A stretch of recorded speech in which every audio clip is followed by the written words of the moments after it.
जय हिंद सभी को। एक बार फिर से वेलकम है त्रिवेणी क्लासेस के इस यूट्यूब चैनल पे। और हम लोग ऑर्गेनिक केमिस्ट्री में केमिस्ट्री इन एवरीडे लाइफ को पढ़ रहे हैं और उसमें लगभग 10 लेक्चर आपका हो चुका है। क्योंकि शॉर्ट है इसलिए लेक्चर की संख्या बढ़ रही है, ठीक है। और धीरे धीरे भी हम लोग कर लेंगे, शॉर्ट रहेगा तो आप लोग पढ़ भी लेते हो आराम से।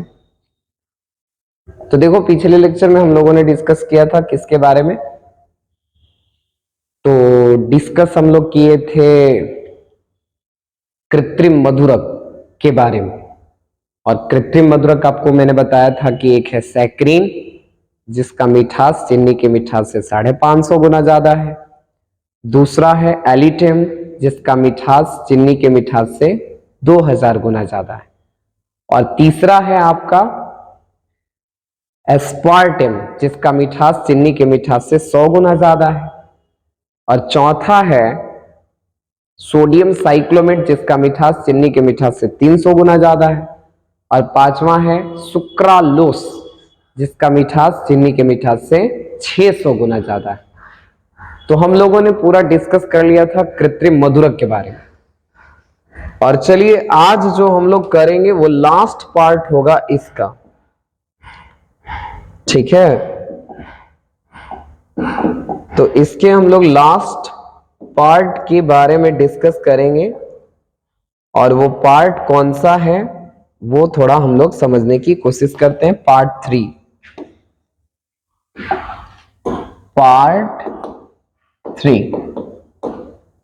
ठीक है, जिसको हम लोग कहेंगे shop and detergent. Shop and detergents. तो ये हमारा तीसरा पार्ट है, सॉप एंड डिटर्जेंट, मतलब साबुन और अपमार्जक। तो ये सब जो है वो एक सफाई करने वाला रासायनिक पदार्थ है, साफ करने वाला रासायनिक पदार्थ है। तो हम लोगों को आज के इस लेक्चर में इन्हीं दो की चर्चा करनी है। लेकिन हम सबसे पहले इसमें चर्चा करेंगे किसके बारे में? साबुन के बारे में। तो देखो, साबुन में आप इतना ही याद रखो, ज्यादा इसमें डिटेल्स जाने की कोई आवश्यकता नहीं है, कि साबुन जो है वो वसा अम्ल से बनता है, जिसको आप कहते हो फैटी एसिड, वसा अम्ल से बना होता है। और साबुन एक प्रकार का लवण है, ठीक है। किसका लवण है?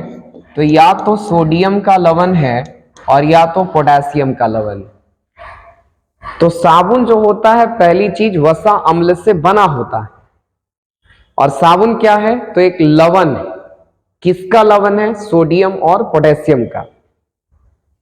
ये जो वसा अम्ल होता है, ये सीधी श्रृंखला होती है इस वसा अम्ल की। यानी वसा अम्ल में कोई ब्रांच वगैरह नहीं रहेगा, स्ट्रेट लाइन रहेगा, सीधी श्रृंखला रहेगी।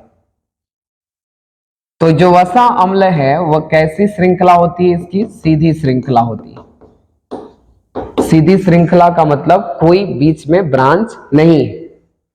तो बस आप इसी को जोड़ करके साबुन की परिभाषा बोल सकते हो कि वसा अम्ल और सीधी श्रृंखला वाले, ठीक है, या वसा अम्ल के सीधी श्रृंखला वाले सोडियम और पोटेशियम लवण को साबुन कहते हैं। अगर आपसे पूछे कि साबुन क्या है, तो कहेंगे कि वसा अम्ल के सीधी श्रृंखला वाले सोडियम और पोटेशियम लवण को हम लोग साबुन कहते हैं। जैसे वसा अम्ल में कौन है? तो एक वसा अम्ल है C17H35COOH, इसको कहते हैं सोडियम, इसको कहते हैं स्टेरिकम। इसको क्या बोलते हैं? स्टेरिकम। और इसी का जब सोडियम लवण बनेगा या पोटेशियम लवण बनेगा, तो इसी का जब सोडियम या पोटेशियम लवण बनेगा तो देखो क्या बन जाएगा। उसी का जब सोडियम और पोटेशियम लवण बनेगा तो बनेगा C17H35COONA। H हट जाएगा और Na आ जाएगा। तो इसका नाम क्या हो जाएगा? सोडियम सोडियम अस्टियरेट, इसको क्या बोलेंगे? सोडियम अस्टियरेट बोलेंगे।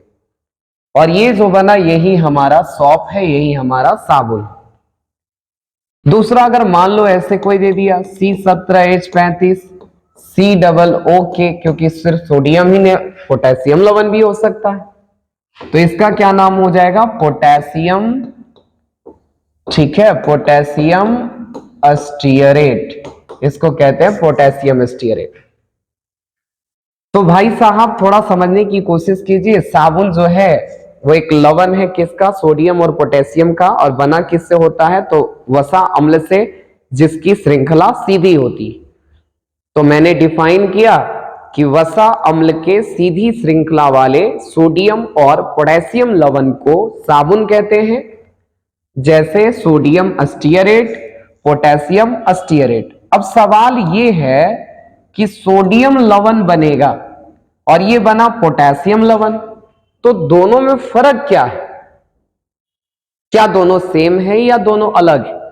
तो जवाब है कि दोनों एक दूसरे से अलग होता है। तो अंतर क्या है दोनों में?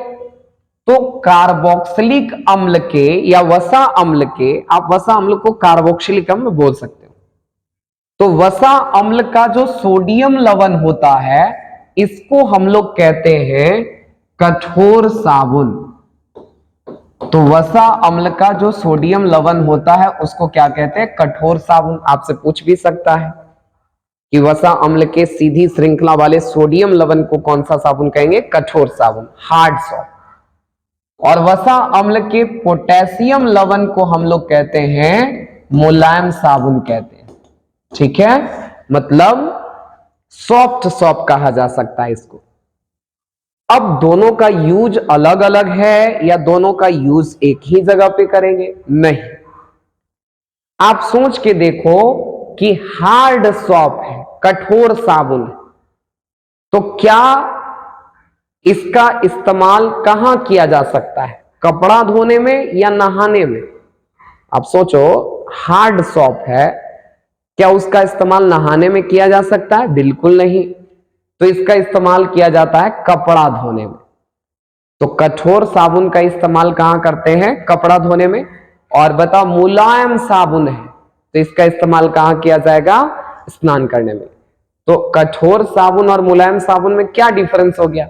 तो कठोर साबुन वसा अम्ल का सोडियम लवण होता है और मुलायम साबुन वसा अम्ल का पोटेशियम लवण होता है। कठोर साबुन का उपयोग स्नान करने में करते हैं, जबकि मुलायम साबुन यानी मृदु साबुन का उपयोग हम लोग, नहीं, गलत हो गई ना, कठोर साबुन का उपयोग हम लोग कपड़ा धोने में करते हैं, जबकि मुलायम साबुन का उपयोग हम लोग स्नान करने में करते हैं। क्लियर है ये बात? अब देखो साबुन के दो हिस्से, एक साबुन का ये वाला हिस्सा देखिए, ठीक है, C17H35। तो ये जो हिस्सा दिखाई दे रहा है C17H35, ये वाला हिस्सा है हाइड्रोकार्बन भाग, हाइड्रोकार्बन पार्ट। हाइड्रोकार्बन क्या होता है? तो जिसमें कार्बन और हाइड्रोजन होते हैं, जिसमें कार्बन और हाइड्रोजन होते हैं उसको हाइड्रोकार्बन कहते हैं। और ये पार्ट है हाइड्रोकार्बन। और ये जो हाइड्रोकार्बन पार्ट होता है ये वाटर रिपेलिंग पार्ट होता है, मतलब जल विरोधी भाग। तो इसको आप कह सकते हो अंग्रेजी में हाइड्रोफोबिक पार्ट, और इसको हिंदी में क्या कह सकते हैं? द्रव विरोधी भाग, मतलब जो द्रव का विरोध करे, पानी का विरोध करे। मतलब अगर साबुन को पानी में डाल देंगे तो जो साबुन का ये वाला हिस्सा है C17H35 वो पानी में नहीं घुलेगा, ठीक है, इसको पानी से नफरत है, तो किसके साथ घुलेगा? तो जो कपड़े में मैल होती है, गंदगी होती है, तेल के पार्टिकल्स लगे होते हैं, उसके साथ ये जा करके घुल मिल जाता है। तो बताओ इसको तेल पसंद है कि पानी पसंद है? तो इसको ऑयल पसंद है। इसको गंदगी पसंद है, ठीक है। तो ये वाला हिस्सा समझ में आया। आपसे चुनने के लिए दे सकता है कि साबुन का कौन सा हिस्सा द्रव विरोधी होता है, तो C17H35, ठीक है। अब साबुन का जो ये वाला हिस्सा दिख रहा है COONA, जिसको हम ऐसे लिख सकते हैं, ये वाला जो हिस्सा है इसको हम लोग कहते हैं हाइड्रोफिलिक पार्ट। और हाइड्रोफिलिक पार्ट का मतलब क्या होता है?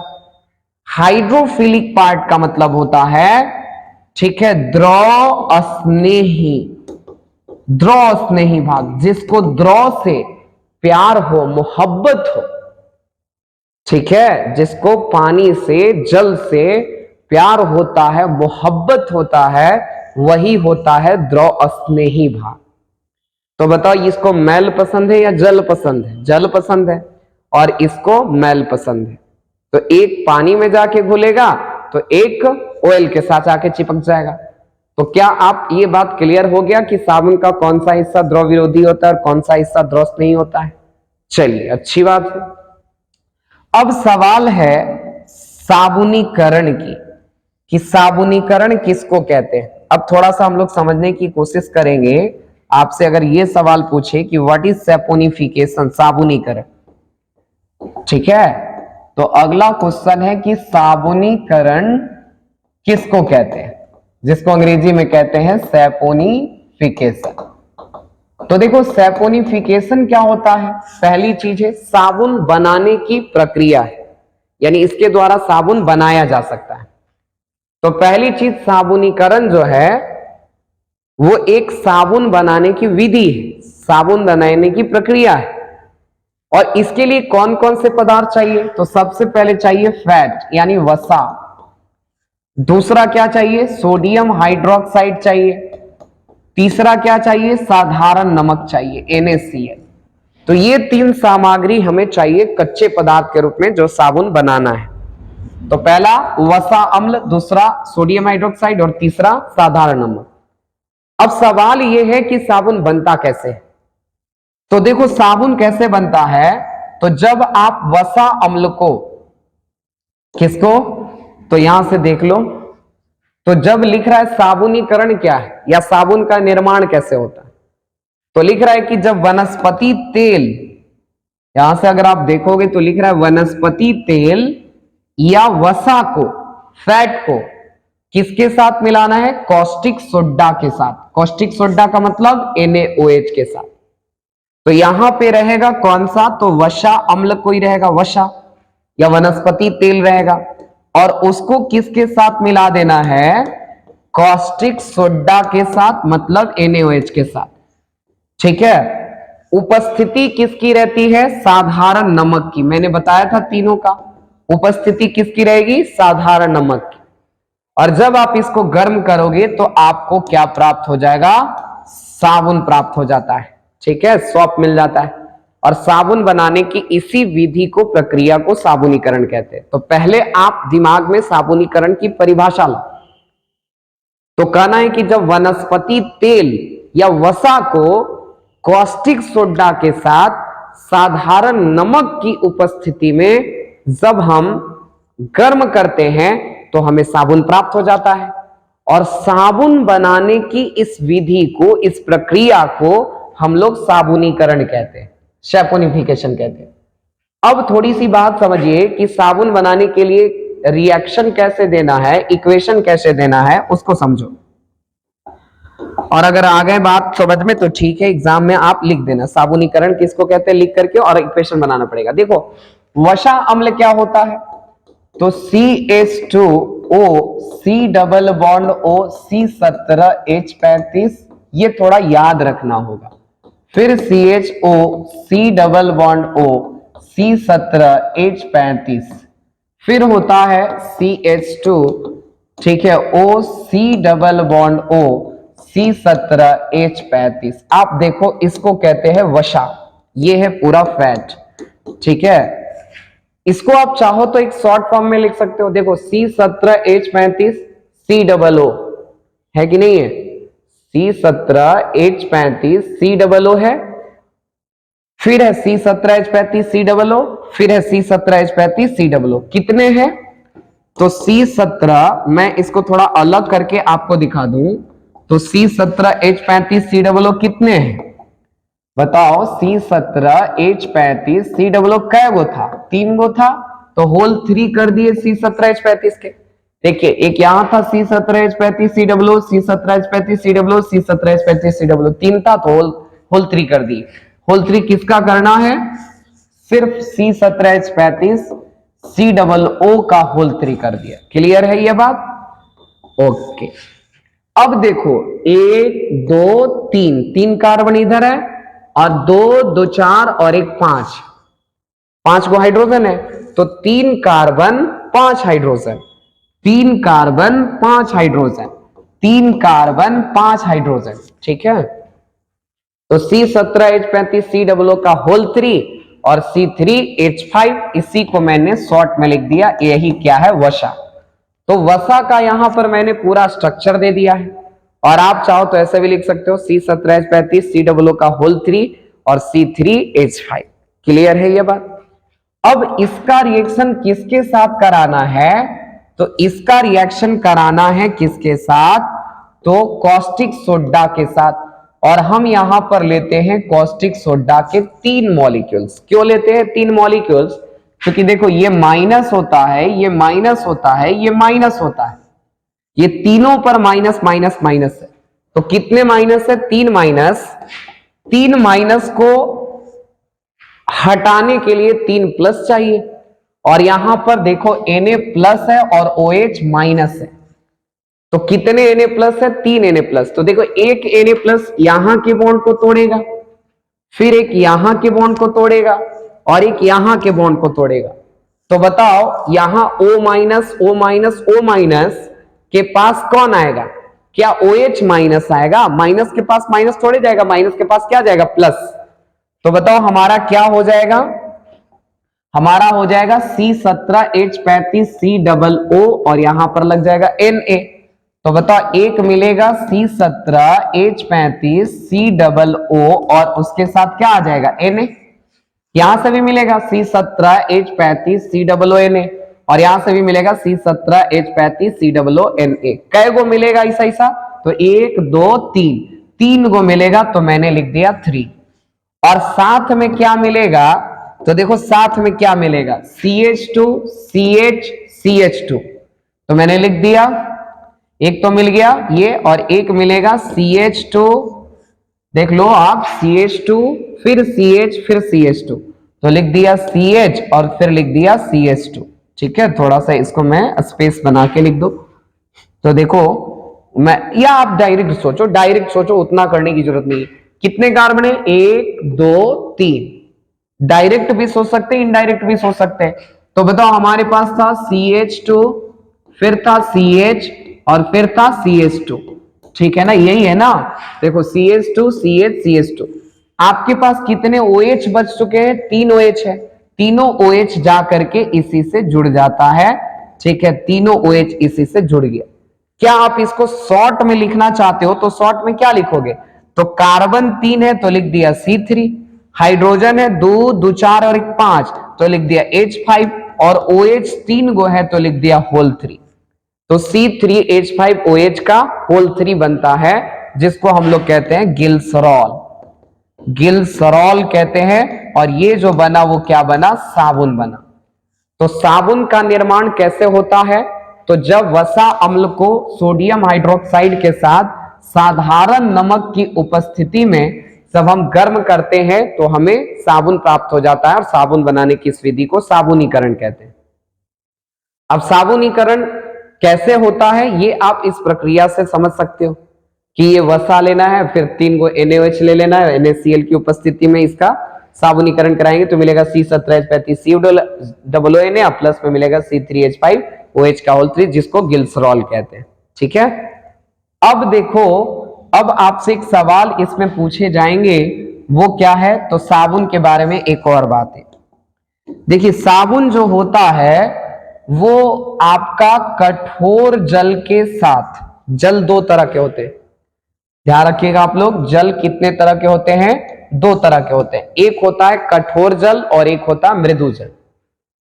तो देखो कठोर जल किसको कहते हैं, कठोर जल किसको कहते हैं, तो कठोर जल कहते हैं कि जिस जल में कैल्शियम और मैग्नीशियम के लवण घुले होते हैं, ठीक है, उपस्थित होते हैं।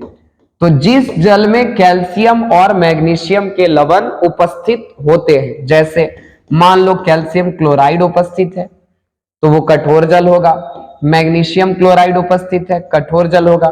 तो जिस जल में कैल्शियम और मैग्नीशियम के लवण उपस्थित होते हैं उसे कठोर जल कहते हैं, और जिस जल में कैल्शियम और मैग्नीशियम के लवण उपस्थित नहीं होते, लवण उपस्थित नहीं होते हैं, उसको हम लोग कहते हैं मृदु जल। तो जिस जल में कैल्शियम और मैग्नीशियम के लवण होंगे उसको क्या बोलेंगे, कठोर जल, और जिस जल में कैल्शियम और मैग्नीशियम के लवण नहीं होते हैं उसे कहते हैं मृदु जल। अब देखो साबुन की एक डिमेरिट्स है, डिमेरिट्स क्या है कि साबुन को अगर आप कठोर जल में डालोगे तो वो अच्छे तरह से कार्य नहीं करेगा, मतलब कि झाग उत्पन्न नहीं करता है, यानी कपड़ों की अच्छी धुलाई नहीं कर सकता है कठोर जल के साथ साबुन। लेकिन साबुन मृदु जल में आसानी से कार्य कर लेता है, ठीक है, मृदु जल में आसानी से कार्य कर लेता है। और अगर आपका एक लाइन में कारण कोई पूछे कि साबुन कठोर जल में आसानी से नहीं कार्य कर पाता है, क्यों, तो इसका पीछे कारण यह देना है कि कठोर जल में कैल्शियम और मैग्नीशियम के लवण घुले होते हैं, ठीक है ना, कैल्शियम और मैग्नीशियम के लवण घुले होते हैं। यही वजह है कि कठोर जल के साथ वो आसानी से झाग नहीं देता है, कठोर जल में अच्छी तरह से कार्य नहीं करता है। क्यों भाई साहब, क्योंकि कठोर जल में कैल्शियम और मैग्नीशियम के लवण डिसॉल्व है, और जिस जल में नहीं है वो आसानी से उसमें कार्य करेगा। जैसे बाय द वे आपके कमरे में, ठीक है, अगर कोई बच्चा नहीं है, जैसे छोटा बच्चा, छोटा बालक, आपका छोटा भाई नहीं है, तो आप अपनी पढ़ाई बेहतर तरीके से कर सकते हो। लेकिन अगर आपके कमरे में 1 साल 1.5 साल का छोटा लड़का बैठा दिया जाए तो क्या आप उसमें अच्छे तरह से पढ़ाई कर सकते हो? नहीं। तो वो लड़का क्या करेगा, वो बच्चा क्या करेगा, आपको डिस्टर्ब करेगा, कभी आपको कलम भोंक देगा, ठीक है, ज्यादा कुछ कीजिएगा तो आंख में भोंक देगा, है ना, तो उसका शैतानी चलते रहेगा, तो वो कहीं ना कहीं आपका विरोध करेगा पढ़ने में, आपका जो मेन कार्य था पढ़ाई करना उसका वो विरोध करेगा, रुकावट उत्पन्न करेगा। लेकिन अगर वो बच्चा नहीं है रूम में तो हमको परेशान करने वाला कोई नहीं है, हम आसानी से उसमें पढ़ सकते हैं, ठीक है। तो वो बच्चा मान लो कैल्शियम और मैग्नीशियम के लवण है जो कठोर जल में उपस्थित रहता है, इसलिए वो प्रॉब्लम क्रिएट करता है। दरअसल करता क्या है, आखिर जब साबुन को कठोर जल में हम डालते हैं तो क्या होता होगा कि इजीली कार्य नहीं कर पाता है, कैसे परेशान करता होगा, तो उसकी जानकारी हम लोग अगले क्लास में करेंगे। यहां तक आप फिलहाल याद रखना कि कठोर जल के साथ साबुन अच्छे तरह से कार्य नहीं करता है, जबकि मृदु जल के साथ करता है। और एक लाइन में कोई कारण पूछे तो आप ये कह देना कि कठोर जल में कैल्शियम और मैग्नीशियम के लवण घुले होते हैं जिसके वजह से। लेकिन कैसे कैसे अगर पूछेगा तो इसका जवाब हम लोग अगले क्लास में करेंगे, और अगले क्लास में साबुन के सफाई की क्रियाविधि भी देखेंगे कि साबुन कैसे गंदगी को निकालता है कपड़े से, हाथ में गंदगी लग जाएगा उसको कैसे साबुन निकालता है। ये 2 क्वेश्चंस हम लोग अगले क्लास में करेंगे, और उसमें उम्मीद है कि अपमार्जक भी हम लोग स्टार्ट कर लेंगे, और वही आपका लास्ट टॉपिक होगा अपमार्जक, उसके बाद चैप्टर खत्म हो जाएंगे, ठीक है। तो बस आपका एक ही कार्य बच गया है कि आप इसको शेयर करोगे वीडियो को। ठीक है ना। इसको जितना हो सके आपकी जितनी कैपेसिटी है उसके अकॉर्डिंग आप इसको शेयर करना। बाकी आज के लिए बस इतना ही रखते हैं। तब तक आप लोग स्वस्थ रहिए, मस्त रहिए और पढ़ते रहिए। Thank you very much. जय हिंद, जय भारत।